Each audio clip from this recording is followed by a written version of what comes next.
Seigneur soit béni et remercié pour sa grâce. Alléluia. Voilà, on va ouvrir la parole de Dieu ensemble, comme à notre bonne habitude. Vous êtes d'accord avec ça? Oui. Il y a des bonnes habitudes. Amen. Jésus avait des coutumes, vous savez ça? Il avait la coutume d'aller à la synagogue tous les Shabbats. Il avait la coutume d'aller prier dans le jardin de Gethsémané toutes les fois où il était à Jérusalem. Il avait la coutume d'enseigner ceux qui venaient pour le rencontrer. Il y a des bonnes coutumes. Et venir dans ce lieu le dimanche matin, c'est une bonne coutume. Et que Dieu bénisse ceux qui n'ont pas pu se joindre ce matin au milieu de nous. Je voudrais sans tarder ouvrir avec vous le livre du prophète Jérémie. Jérémie, chapitre 1er. On va lire les 3 premiers versets. Jérémie, chapitre 1er, verset 1er, où il est dit ceci. Parole de Jérémie, fils d'Ilkija, l'un des sacrificateurs d'Anathoth, dans le pays de Benjamin. La parole de l'Éternel lui fut adressée au temps de Josias, fils d'Amon, roi de Juda, la 13e année de son règne, et au temps de Joachim, fils de Josias, roi de Juda, jusqu'à la fin de la 11e année de Sédécias, fils de Josias, roi de Juda, jusqu'à l'époque où Jérusalem fut emmenée en captivité au 5e mois. Et puis j'aimerais ajouter à ça une deuxième courte lecture dans la première épître aux Corinthiens, au chapitre 10, et nous allons faire la lecture à partir du verset 6. 1 Corinthiens 10, verset 6. Paul va rappeler ce qui s'est passé avec Moïse, la traversée de la mer, etc., le breuvage qu'il buvait, et il va dire ceci au verset 6, « Or, ces choses sont arrivées pour nous servir d'exemple, afin que nous n'ayons pas de mauvais désirs, comme ils en ont eu. Ne devenez point idolâtres, comme quelques-uns d'eux, selon qu'il est écrit, le peuple s'assit pour manger et pour boire, puis ils se levèrent pour se divertir. Ne nous livrons point à l'impudicité, comme quelques-uns d'eux s'y livrèrent, de sorte qu'il en tomba 23 000 en un seul jour. Ne tentons point le Seigneur comme le tentèrent quelques-uns d'eux, qui périrent par les serpents. Ne murmurez point comme murmurèrent quelques-uns d'eux, qui périrent par l'exterminateur. Ces choses leur sont arrivées pour servir d'exemple, et elles ont été écrites pour notre instruction, à nous qui sommes parvenus à la fin des siècles. Ainsi donc, que celui qui croit être debout prenne garde de tomber. Amen. Amen. J'aimerais ce matin, et pour reprendre un petit peu cette rentrée de septembre, méditer avec vous sur le prophète Jérémie. C'est pas un livre qu'on a l'habitude d'étudier, il est long, il est fastidieux, mais il est évident qu'on ne pourra pas tout voir, frères et sœurs. Et j'aimerais quand même avec vous m'arrêter sur les indices chronologiques qui nous sont donnés. Il est parlé du roi Josias, il est parlé du roi Joachim, il est parlé de Sédécias, jusqu'à ce que Jérusalem soit emmenée en déportation, c'est-à-dire en exil à Babylone. J'aimerais qu'on regarde ensemble ces 3 indices chronologiques et puis qu'on puisse essayer de tirer un message pour notre temps. Parce que je suis convaincu, frères et sœurs, que plus que jamais, l'Église a besoin d'une voix prophétique. L'Église a besoin de s'approcher et d'écouter attentivement ce que les prophètes ont à nous dire. Je crois que plus que jamais, les temps sont graves et sérieux. Et nous devons plonger nos regards dans les Écritures pour essayer d'entendre la voix du Saint-Esprit, la voix des prophètes, pour recevoir avertissement, exhortation et instruction. Amen. Je vous apprends rien en vous disant que l'Église aujourd'hui est malmenée. L'Église, il m'a été donné cette année de voyager un peu et j'ai fait le bilan en rentrant là d'Israël et je me suis dit, mais Seigneur, partout où je suis passé, que ce soit en Roumanie, que ce soit en Ukraine, que ce soit en Israël, partout où j'ai eu l'occasion d'aller cette année, frères et sœurs, je me suis rendu compte combien l'Église a vraiment besoin de la grâce de Dieu. D'un côté, l'Église est extrêmement persécutée. D'un côté, eh bien, les frères et sœurs, hier encore, nous avions des nouvelles de Sam Maloney qui nous informait que 40 frères ont été encore hier et les jours derniers tués, eh bien, dans la province du Manipur. Il demandait encore la prière. Lui-même a été arrêté par la police secrète, j'en parlais, vous vous souvenez, jeudi, nous avons prié pour lui. Le Togo vient de lancer une circulaire, nous l'avons reçue hier aussi. Les réunions de semaine sont interdites. Ils n'ont plus le droit que de célébrer le dimanche matin. Je pourrais vous parler pendant des heures de tout ce qui se passe. En Ukraine, il y a la guerre. Le Maroc vient d'être frappé par un séisme. De partout, les nouvelles tombent et sont toutes catastrophiques. Et de l'autre côté, de la partie entre guillemets libre dans laquelle nous sommes, eh bien, c'est l'apostasie. C'est l'abandon de la foi. Partout, il m'est donné, frères et sœurs, de passer. J'entends parler, eh bien, de divorce, d'adultère, de faute morale, de division, de querelle et tant d'autres choses semblables. Et en rentrant, eh bien, de ce temps, eh bien, avec les frères et sœurs d'Israël, je me suis dit, mais Seigneur, nous avons tellement besoin que tu viennes à notre secours. Nous avons besoin d'entendre la voix des prophètes. Nous avons besoin de rester vigilants. Paul disait que celui qui se croit debout prenne garde de ne pas tomber. Nous avons besoin d'un message clair. D'un côté, il y a la persécution. De l'autre, une séduction profonde où tous les faux prophètes abondent. Il vous suffit d'aller un peu sur Internet et vous allez vous rendre compte de tout ce qui se dit et de tout ce qui se fait. C'est pourquoi j'ai désiré m'arrêter avec vous sur Jérémie. Parce que je crois, nous allons le voir ensemble, c'est vraiment un message pour notre temps. Il sera question de Babylone et la Bible, dans le livre de l'Apocalypse, parlera de Babylone. Le texte nous dit « Parole de Jérémie ». Jérémie, ça veut dire celui que l'Éternel a désigné. Il était le fils d'Ilkija. C'était un sacrificateur d'Anathoth. Jérémie était un fils de sacrificateur. Ce qui sous-entend qu'il avait l'habitude de partir d'Anathoth. Anathoth, c'est derrière le mont Scopus, pour ceux qui connaissent un peu Israël. C'est à 5 kilomètres au nord-est de Jérusalem. Cet homme avait l'habitude de se rendre certainement depuis son plus jeune âge avec son père à Jérusalem. Cet homme connaît, et on s'en rend compte en lisant son livre, qu'il connaissait très bien la topographie, qu'il connaissait tous ces lieux et tous les lieux environnants. Jérémie est d'une ville sacerdotale. Anathoth, je dis ça juste pour introduire, pour bien comprendre et bien resituer dans son contexte ce livre de Jérémie. Anathoth, frères et sœurs, c'est une ville qui avait été donnée par Josué. Josué au chapitre 21 et au verset 17 à 18, vous savez qu'il y avait 48 villes sacerdotales dans tout le pays. Il y avait 6 villes de refuge et 48 villes de sacerdotales où les Lévites et les fils d'Aaron avaient la charge d'enseigner le peuple. Moïse leur avait transmis la Torah, Moïse leur avait transmis les 5 premiers livres de la Bible et puis ils avaient cette charge d'annoncer, de faire connaître et d'instruire le peuple de Dieu.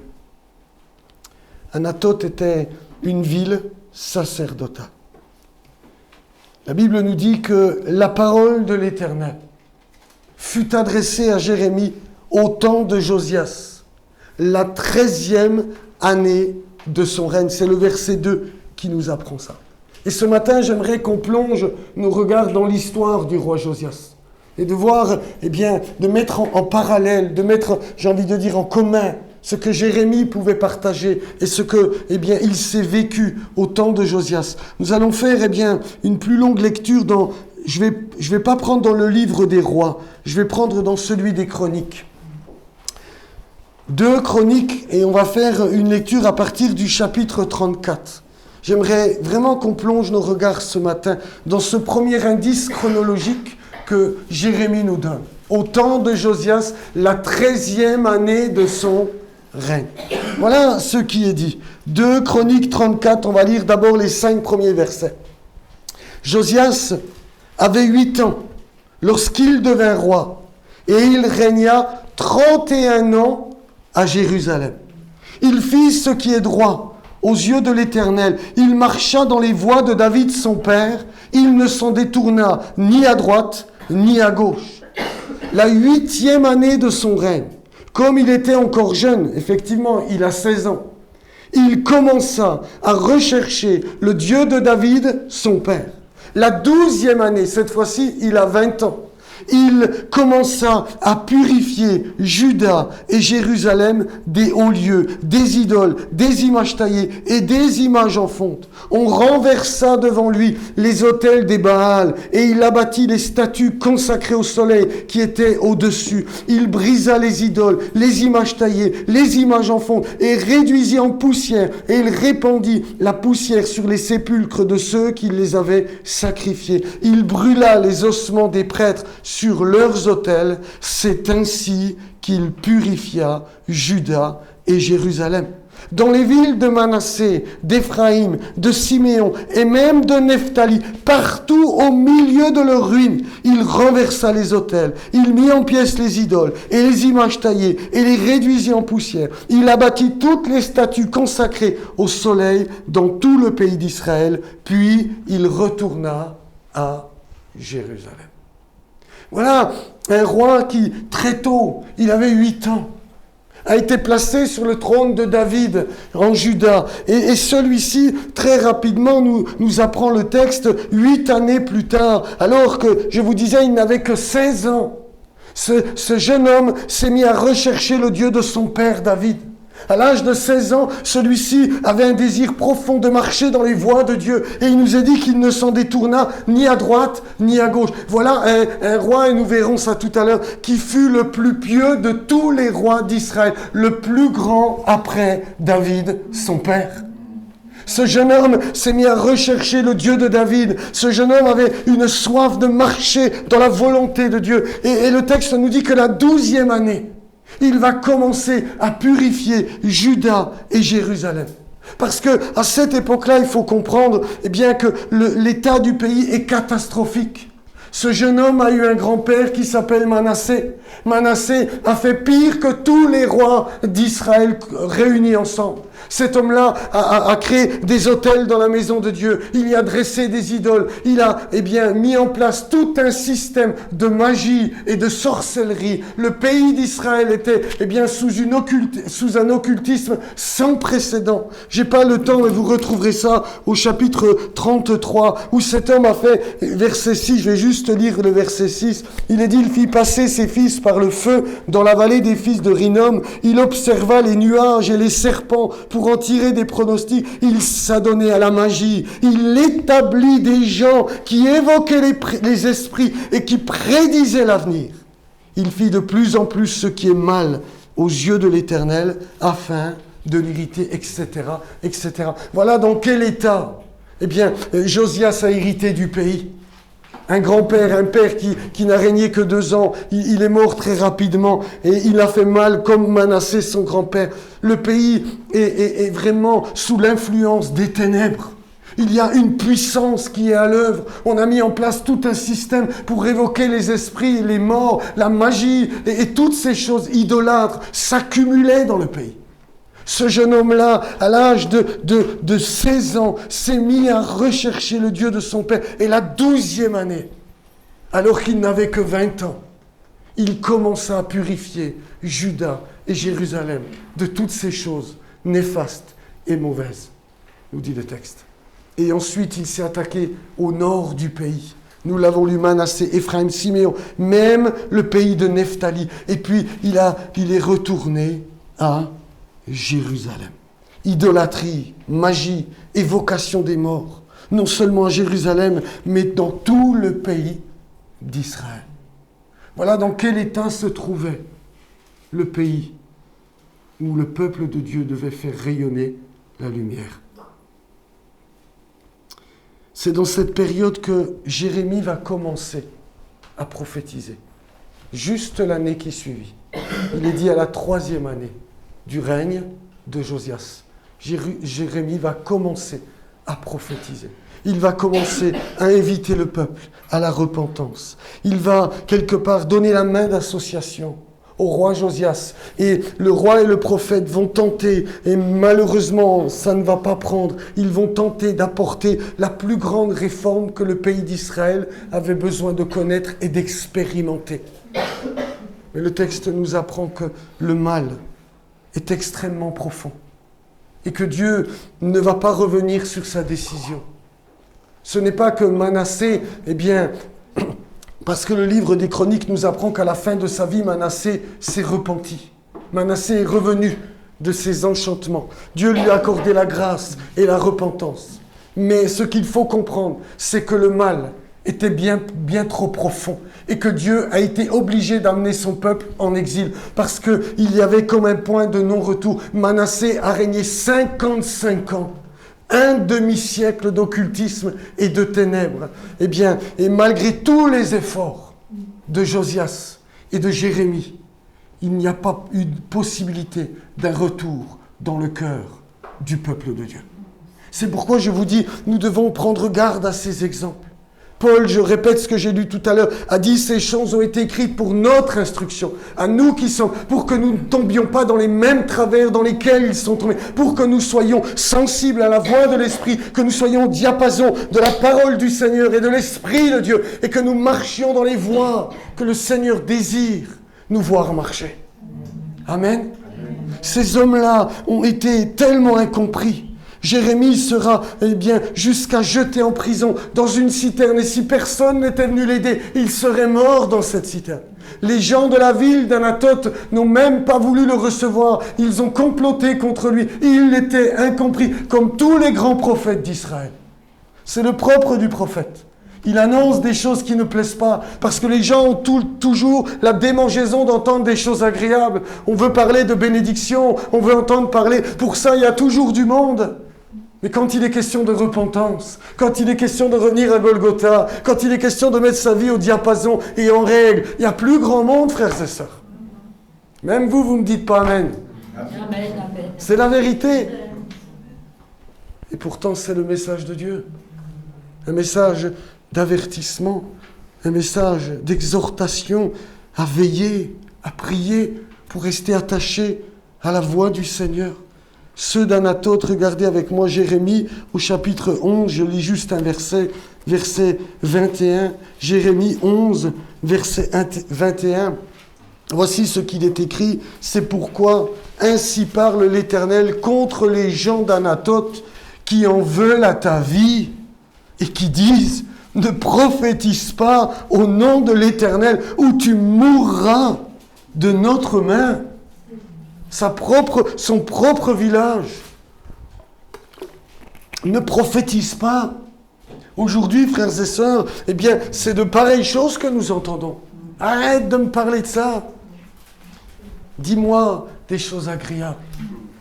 Dis-moi que je suis le meilleur. Dis-moi que même si je suis dans le péché, Dieu va me bénir.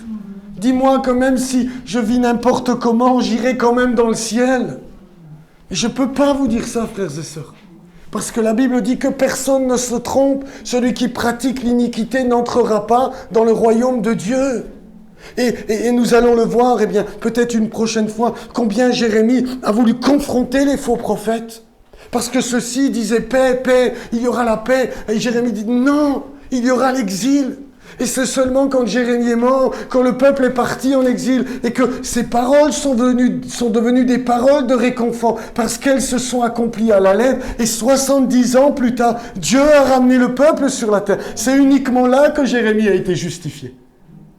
Mais tant qu'il était, en collaboration avec Josias, on ne voulait pas de son message. Josias a tenté, le texte nous dit qu'il a même obligé certains. Il a fait une alliance avec eux. Il a voulu entraîner le peuple dans cette réforme. Mais le cœur n'y était pas. Et tout le message du livre de Jérémie, c'est justement que le cœur soit touché, que le cœur soit contrit, que le cœur soit amené à la repentance. Et notre message à nous, c'est pas un message qui vient remplir le côté cérébral de l'être humain. C'est un message qui veut venir toucher vos cœurs, mon cœur, qui vient produire du fruit à la gloire et à la louange de son nom. Un message qui vient toucher le cœur. ils doivent se repentir. Jérémie annonce la repentance avec des expressions. Regardez, cet homme-là, il est extraordinaire parce qu'il était d'une humanité incroyable. Chapitre 2, et je vais lire les versets, attendez, je me trompe, chapitre 3, verset 12. Chapitre 3, verset 12. Juste le verset 6, le début. L'Éternel me dit, au temps du roi Josias, nous sommes dans cette période de repentance et de purification. Regardez au verset 12, il dit, va, crie ces paroles vers le septentrion, c'est-à-dire vers le nord, c'est-à-dire les tribus d'Israël. Reviens, infidèle Israël, dit l'Éternel. Je ne jetterai pas sur vous un regard sévère, car je suis miséricordieux, dit l'Éternel. Je ne garde pas ma colère à toujours. Reconnais seulement ton iniquité. Reconnais que tu as été infidèle à l'Éternel, ton Dieu, que tu as dirigé ça et là tes pas vers les dieux étrangers sous tout arbre vert, et que tu n'as pas écouté ma voix, dit l'Éternel. Jérémie était plein d'amour. Reconnais seulement, revenez à moi. Dieu ne jettera pas un regard sévère parce que Dieu est miséricordieux, frères et sœurs. Dieu se laisse toujours fléchir quand une âme se repent, quand on crie à lui. C'est ça la miséricorde de Dieu. Dieu se laisse fléchir, il nous arrache du danger. Quand les âmes reviennent à lui, quand on crie à lui, quand un pécheur se repent, il y a tellement de joie dans le ciel, dit la parole de Dieu. Et Jérémie, au temps du roi Josias, va tenter, de donner la main d'association. Il invite à la repentance.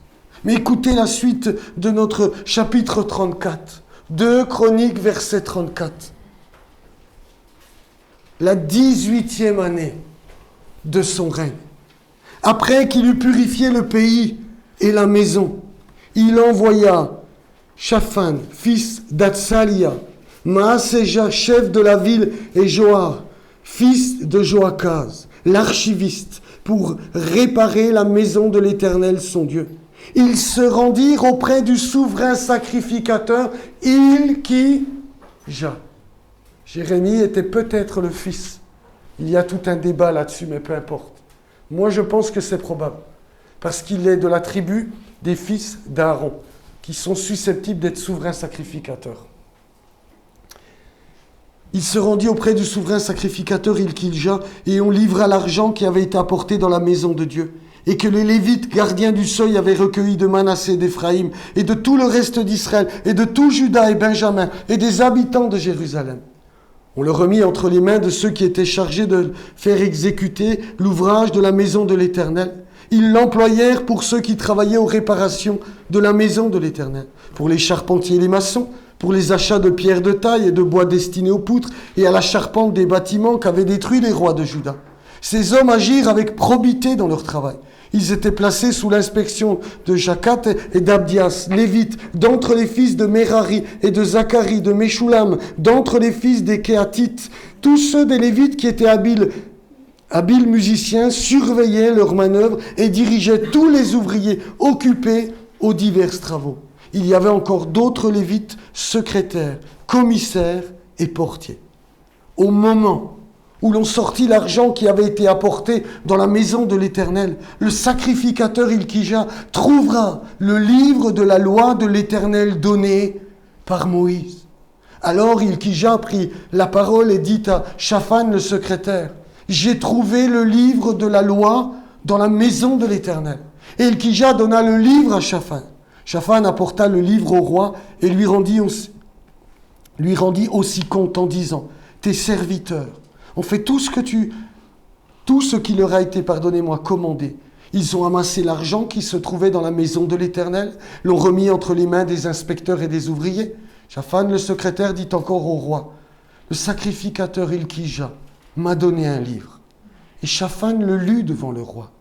Lorsque le roi entendit les paroles de la loi, il déchira ses vêtements. Et le roi donna cet ordre à Ilkija, à Arikam et à Shaphan, Abdon, fils de Miché, à Shaphan le secrétaire, à Asaja, serviteur du roi, allez consulter l'Éternel pour moi et pour ceux qui restent en Israël et en Juda, au sujet des paroles de ce livre qu'on a trouvé, car grande et la colère de l'Éternel qui s'est répandue sur nous, parce que nos pères n'ont point observé la parole de l'Éternel et n'ont point mis en pratique tout ce qui est écrit dans ce livre. Voilà qu'à la 18e année, après ces réformes, l'appel de Jérémie qui commence à retentir un petit peu partout dans Jérusalem, jusque dans le temple, nous n'avons pas pris le temps de le lire, toutes les couches de la société. Au chapitre 2 du prophète de Jérémie, ne le cherchez pas, il est dit « Les sacrificateurs n'ont pas dit où est l'Éternel. Les dépositaires de la loi ne m'ont pas connu. Les pasteurs m'ont été infidèles. Les prophètes ont prophétisé par Baal et sont allés après ceux qui ne sont d'aucun secours. » Tous ceux qui devaient veiller sur la santé spirituelle du peuple de Dieu étaient en faillite. Les pasteurs, les prophètes, les scribes, et tous étaient en faillite devant Dieu. Jérémie, depuis maintenant 5 ans, fait entendre cette voix prophétique. La réforme est en cours de partout. Et à la 18e année, Dieu permet que le souverain sacrificateur retrouve la Torah de Moïse. Et voilà qu'on va l'amener devant ce roi Josias, ce roi avec un cœur sensible, un cœur désireux d'obéir à Dieu. Et lorsqu'il entend ces paroles, il déchira ses vêtements. Il prit conscience de l'horreur qui s'est faite. Il prit conscience que la colère de Dieu est sur le peuple d'Israël parce qu'ils sont complètement à côté de ce que Dieu voulait. Il va envoyer ces hommes vers la prophétesse Hulda en lui demandant ce qu'il devait faire. Ça suscite en moi une question. Où en sont nos cœurs? Est-ce que la parole de Dieu a toujours autant d'importance pour ma vie? Est-ce que je suis encore sensible à la voix qu'elle véhicule? Est-ce que je suis encore comme ce jeune homme, Josias, nous qui faisons partie de la Nouvelle Alliance, qui avons la loi écrite dans nos cœurs par le Saint-Esprit? Est-ce que je suis encore capable de me laisser toucher par elle? Est-ce qu'elle produit encore ses effets sur ma vie? Est-ce que je suis encore capable de contrition? Depuis combien d'années n'avons-nous pas pleuré sur nos péchés? Depuis combien d'années les situations qui sont vécues dans nos assemblées respectives, vous, peut-être qui nous voyagez, vous avez peut-être connu des temps difficiles dans l'assemblée dans laquelle vous étiez ou vous êtes. Depuis combien de temps j'ai pas pleuré sur ma misère? Depuis combien de temps j'ai pas déchiré mes vêtements? Vous vous souvenez le temps de la conversion? Est-ce que vous vous souvenez du jour où vous avez rencontré le Seigneur? N'avez-vous pas un désir de lui être agréable? Parfois, c'était déséquilibré, c'était excessif. On tombait sur tout le monde. Ah, qu'est-ce qu'elle a? Elle a une jupe trop courte. Calme-toi. Les anciens venaient nous calmer mais quelque part, c'était bon. Parce qu'il y avait ce travail de sanctification qui s'opérait. On lisait la parole de Dieu. On était convaincus. On prenait des décisions sur la base des saintes écritures de notre Dieu. Et soyons honnêtes avec les années. Parfois, on se laisse gentiment gagné par un autre état d'esprit. C'est plus si grave. On trouve des excuses à trop de choses. Tandis que la parole de Dieu, elle demeure la même de génération en génération. Elle ne changera pas. Les cieux et la terre passeront, mais la parole du Seigneur demeure éternellement. Sa volonté ne changera pas. Ses désirs ne changeront pas. Le problème de Jérusalem à cette époque, c'est qu'ils écoutaient davantage les faux prophètes, qu'ils les trompaient. Regardez avec moi 2 passages dans le livre de Jérémie, chapitre 6, verset 14. Vous me suivez toujours ou pas? Oui. Oui? Super. Chapitre 6, je sais que c'est un petit peu, je vais d'un à l'autre, mais c'est tellement passionnant. Chapitre 6. Je vais lire, verset 14. Même 13. Car depuis le plus petit jusqu'au plus grand, tous sont avides de gain. Depuis le prophète jusqu'au sacrificateur, tous usent de tromperie. Il pense à la légère la plaie de la fille de mon peuple. Paix, paix, disent-ils. Et il n'y a point de paix. Ils seront confus, car ils commettent des abominations. Ils ne rougissent pas, ils ne connaissent pas la honte. C'est pourquoi ils tomberont avec ceux qui tombent. Ils seront renversés quand je les châtierai, dit l'Éternel. Ainsi parle l'Éternel. Placez-vous sur les chemins, regardez et demandez quels sont les anciens sentiers, quelle est la bonne voie. Marchez-y et vous trouverez le repos de vos âmes. Mais ils répondirent, nous n'y marcherons pas. J'ai mis près de vous des sentinelles. Soyez attentifs au son de la trompette. Mais ils répondirent, nous n'y serons pas attentifs. En vérité, quand on réfléchit à la situation, combien Dieu a été bon. Il leur donne ce jeune roi qui opère de grandes réformes. Il envoie en collaboration Jérémie le prophète qui invite à la repentance. Ensuite, on retrouve la Torah de Moïse dans la maison de l'Éternel qui nous donne de claires instructions. Mais malgré tout cela, le peuple dit, nous n'en voulons pas. Parce qu'il y avait toute une bande de faux prophètes. Paix, paix. Ah, frères et sœurs, excusez-moi ce matin si j'insiste, mais veillez à cela. Il y a trop aujourd'hui de frères qui vous trouveront des excuses à tout où rien n'est grave. Mais nous l'avons chanté abondamment ce matin. Dieu est saint. Dieu est saint. Et ce n'est pas qu'il ne veut pas de nous dans son ciel. C'est qu'entre sa sainteté et le péché, il y a comme les deux faces d'un aimant. Il y a un rejet. Dieu ne permettra qu'aucun impur entre dans le royaume de Dieu. C'est clair et net parce que sa nature ne peut pas le tolérer. C'est la raison pour laquelle il nous invite à la sainteté. C'est pas pour nous écraser, c'est pas pour nuire à nos âmes, c'est pour qu'il y ait une profonde communion avec lui. Dieu est lumière et il n'y a point de ténèbres en lui, dit la Bible. Les ténèbres et la lumière ne peuvent s'associer, il ne peut pas y avoir d'association. Et parce que Dieu vous veut en communion, parce que Dieu me veut en communion avec lui, il me dit marche dans la sainteté. Et s'il t'arrive de pécher, s'il t'arrive de trébucher, confesse ton iniquité, repens-toi et Dieu te pardonnera. Et le sang de Jésus te purifiera de toute iniquité et de tout péché. Mais ne tolère jamais le péché dans ta vie. Ne laisse jamais les faux prophètes te dire paix. Paix sur ta vie, tu ne crains rien. Et Jérémie le redira au chapitre 8 de son livre, et verset 11. Il redira, il pense à la légère la plaie de la fille de mon peuple. Paix, paix, disent-ils. Il n'y aura point de paix, dira-t-il. Il confronte, on verra ça la prochaine fois, il va confronter le faux prophète Anania. Et il va lui dire, tes paroles sont une révolte contre l'Éternel. Et tu induit le peuple dans une fausse sécurité. Les faux prophètes sont là pour nous induire en erreur. Il n'y a que tromperie, disait le texte. Faites attention à cela. Que personne ne vous trompe, je vous en supplie. Dieu est saint et il nous invite à la sainteté.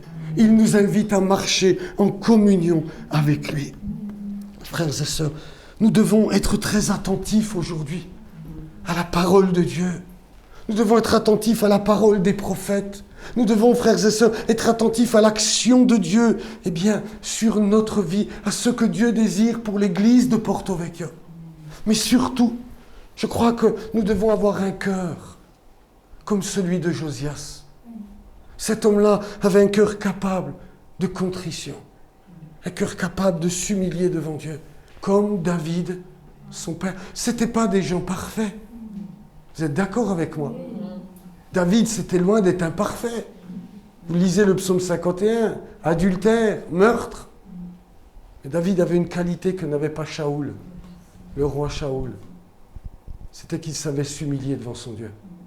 Tandis que Shaoul, lui, voulait tout camoufler. Il tira, quand il a désobéi, vous connaissez l'histoire un petit peu, il tira Samuel par le pan. Viens avec moi et honore-moi aux yeux des anciens, va-t-il dire. Tout ce qui importait, c'était de ne pas perdre la face devant les hommes. David, lui, s'est couché 7 jours devant toute sa cour, humilié, implorant la miséricorde de Dieu. Même si l'enfant a été décédé, David n'a pas eu honte de s'humilier devant Dieu et devant les hommes. Josias avait un cœur capable de contrition. Et s'il y a quelque chose que Dieu désire au milieu de l'Église du XXIe siècle, c'est un état de cœur semblable au sien. Regardez avec moi, et je vous promets, je me tais après. Je termine. 2 Chroniques 34. Ah, il y aurait tellement à dire. C'est tellement extraordinaire. Ils vont consulter la prophétesse. 2 Chroniques 34 et au verset 26. Dieu va annoncer que les malheurs ne se détourneront pas à cause de Manassé.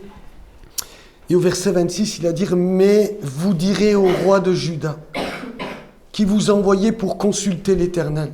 Ainsi parle l'Éternel, le Dieu d'Israël, au sujet des paroles que tu as entendues. Parce que ton cœur a été touché, parce que tu t'es humilié devant Dieu, en entendant ces paroles contre ce lieu et contre ses habitants, parce que tu t'es humilié devant moi, moi aussi, j'ai entendu. Parce que tu t'es humilié devant moi, pardonnez-moi, parce que tu as déchiré tes vêtements, tu as pleuré devant moi, moi aussi, j'ai entendu, dit l'Éternel. Voici, je te recueillerai auprès de tes pères, tu seras recueilli en paix dans ton sépulcre, et tes yeux ne verront pas tous les malheurs que je ferai venir sur ce lieu et sur ses habitants. Ils rapportèrent au roi cette parole. Dieu va dire, j'ai vu ton cœur. J'ai vu comme tu as déchiré tes vêtements. J'ai vu comme tu n'as pas toléré le péché. J'ai vu ta réforme. J'ai vu comme tu m'as recherché. J'ai vu tes larmes. Et parce que tu as fait ça, eh bien toi, tu connaîtras la paix. Et tu ne connaîtras pas le jugement de Dieu. Josias a été protégé par Dieu et gardé parce qu'il avait un cœur sensible et désireux d'être agréable à Dieu. Frères et sœurs, même si on doit faire face, et c'est ce que nous allons vivre, à la plus grande apostasie que l'histoire de l'humanité va connaître, et je crois que nous sommes déjà bien entrés dans ces choses-là. Je vous l'ai déjà prêché, et je continuerai de le dire jusqu'à ce que Dieu me le permette. Écoutez bien ce que je vais vous dire. Depuis 1967, Jérusalem a été reprise entièrement. Vous êtes d'accord avec moi? Juin 67. La parole prophétique s'accomplit. L'année qui a suivi, la reprise de tout Jérusalem par l'État hébreu. L'an 68, la plus grande révolte, non pas seulement en mai, en notre pays, dans le monde entier. Les nations se sont révoltées. Nous ne voulons plus de lois qui nous oppriment. Nous voulons vivre libres. Ils ont ouvert la porte à la drogue, ils ont ouvert la porte au sexe, ils ont ouvert la porte au rock'n'roll, et aujourd'hui, on ne contrôle plus rien. Paul disait, il faut que l'apostasie soit d'abord arrivée. Frères et sœurs, nous sommes dans ces temps où l'apostasie a envahi les nations de la terre. Il n'y a plus un lieu. Nous étions samedi dernier à Tel Aviv, avec notre frère Elbaz, à l'église de Tel Aviv. Dans toute cette rue, c'est le quartier homosexuel. Des drapeaux LGBT partout, dans toute cette rue-là. Eh bien, frères et sœurs, nous sommes dans ce temps. Le peuple de Dieu, Israël, qui devait être la lumière des nations, vit dans la plus grande des abominations aux yeux de Dieu. Et nos nations ne sont pas en reste. Jusque dans nos écoles, nos petits sont en danger. Il n'y a rien de plus dangereux aujourd'hui que nos écoles. Nous devons prendre la mesure du temps dans lequel nous sommes. Nous sommes dans l'apostasie. Et peut-être que bientôt nous serons seuls. Peut-être que bientôt de dire ces choses, eh bien à l'écran, me conduira en prison. Parce qu'on ne voudra plus que ces choses soient dites. Mais nous devrons être courageux. Et peut-être que nous serons seuls, abandonnés de tous. Mais même seuls contre tous, frères et sœurs, continuez d'avoir un cœur contrit. Parce que Dieu sera celui qui vous justifiera. Dieu ne vous abandonnera jamais. Ceux qui seront semblables à ce roi connaîtront la paix qu'il a connue. Connaîtront la grâce de ne pas être condamnés par Dieu. Le jugement ne l'a pas atteint. Il n'a rien vu de son vivant. Parce que le cœur de Josias était un cœur comme Dieu les aime.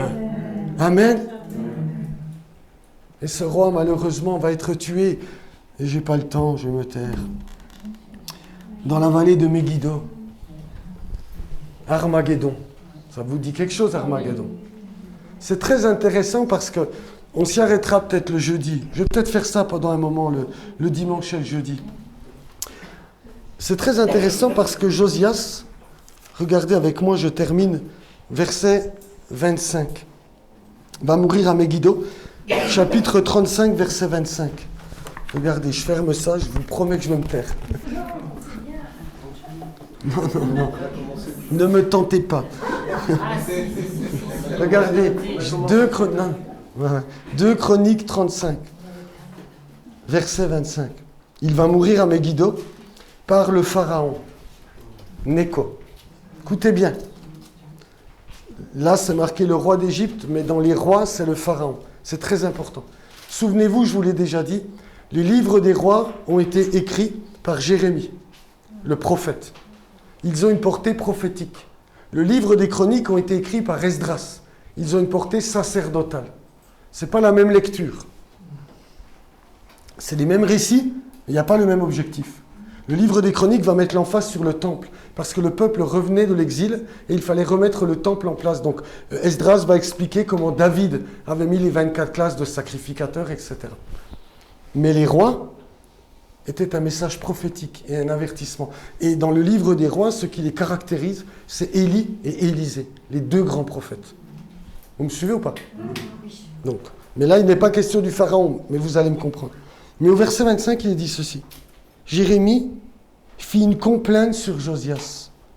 Tous les chanteurs et toutes les chanteuses ont parlé de Josias dans leurs complaintes, jusqu'à ce jour. Ils en ont établi la coutume en Israël. Ces chants sont écrits dans les complaintes. Le reste des actions de Josias, ses œuvres de piété, telles que les prescrit la loi de l'Éternel, ses premières et ses dernières actions, cela est écrit dans le livre des rois d'Israël et de Juda. Cet homme-là était le roi le plus pieux qu'a connu Juda, à l'image de David son père. Ce roi-là a été tué à Megiddo, non pas par les Babyloniens, non pas par les Assyriens, mais par Pharaon. Et pour moi, c'est tellement limpide, prophétiquement parlant. Je vous l'ai déjà tous enseigné pour ceux qui viennent aux études bibliques. Pharaon, c'est la contraction de deux mots, paro. P, la bouche, Ra, mauvaise. Et toute l'image de l'Antichrist dans la Bible, c'est une petite corne qui a une bouche mauvaise, qui parle mal du ciel et de Dieu lui-même. Et Josias, le roi le plus pieux, a été écrasé par la puissance des ténèbres, a été mis à mort. C'est le temps dans lequel nous sommes. Ce n'est peut-être pas pour l'Occident une persécution violente, mais la puissance des ténèbres est en train de chercher à étouffer la lumière. On ne veut plus entendre parler de repentance. On ne veut plus entendre parler du chemin qui mène à la vie éternelle. On ne veut plus rien de toutes ces choses-là. Nous sommes dans ce temps, frères et sœurs. Et nous avons besoin d'écouter ce que Jérémie avait à dire, ce que Josias a vécu, pour que nous soyons peut-être les seuls, s'il faut, à garder un cœur semblable au sien, pour que la paix nous accompagne, pour que le repos soit avec nous, et qu'un jour, au son de la trompette, nous partirons tous ensemble à la rencontre du Seigneur dans la gloire, et que personne ne soit trouvé honteux et confus, et n'entende dire « Je ne vous ai jamais connu, vous qui pratiquez l'iniquité ». Que les faux prophètes soient bannis de notre sphère, que la parole prophétique devienne notre nourriture quotidienne, et que l'action du Saint-Esprit soit palpable dans nos cœurs, dans nos vies, et surtout dans cette assemblée de Porto Vecchio. Amen. Que Dieu vous bénisse. On va prier. Seigneur, notre Dieu, notre Père, nous voulons vraiment te bénir parce que ta parole est la lumière sur notre sentier. Et comme Jérémie pouvait le dire, je sais très bien aujourd'hui que tu invites à retourner dans les vieux sentiers. Ce que les apôtres et les prophètes et que ton propre Fils ont tracé. Ces sentiers qui mènent jusqu'à ton trône de gloire. Ces sentiers qui sont en communion avec le ciel. Seigneur, aujourd'hui, le temps, Seigneur, est grave. Ce n'est pas à toi que nous n'allons l'apprendre.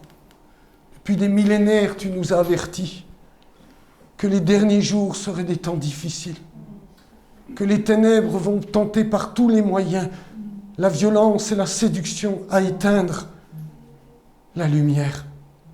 Tu ne nous as point caché ces choses, tu nous les as annoncées depuis les premiers temps. Tu nous as donné des prophètes, tu nous as envoyé tes apôtres et toutes sortes de ministères pour que nous connaissions ta pensée. Seigneur, c'est ma prière pour cette rentrée de septembre, qu'avec notre assemblée, nous marchions dans tes voies.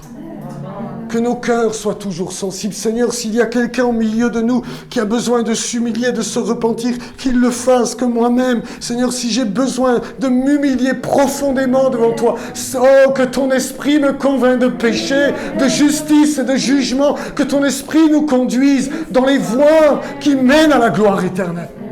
Seigneur, aide-nous à avoir du discernement face aux faux prophètes. Aide-nous à faire taire la voix de l'ennemi qui veut nous induire dans l'erreur, qui ne veut pas nous faire comprendre la gravité de la situation. Comme lorsqu'il s'est approché d'Ève. Mais non, a-t-il dit, vous ne mourrez point. Mensonge qui a conduit l'humanité dans les terreurs du péché. Seigneur, garde-nous de toutes ces séductions. Viens assister nos frères qui sont persécutés violemment. Sois avec ton peuple qui veut marcher avec toi. Que la paix soit sur nos vies, Seigneur. C'est notre cri. Assiste-nous. Sois avec nous. Je te prie pour tous nos frères et sœurs qui nous ont visités ce matin. Seigneur, s'il te plaît, viens déposer quelque chose d'éternel dans leur cœur. Qu'ils repartent, Seigneur, eh bien, dans leur communauté avec l'onction de Dieu, avec une parole prophétique, avec quelque chose pour notre temps. Donne à chacun d'entre nous ce qui est nécessaire à la vie de l'esprit et au salut éternel. Gloire, louange, honneur soit rendu au Dieu vivant et vrai qui vient bientôt. Amen.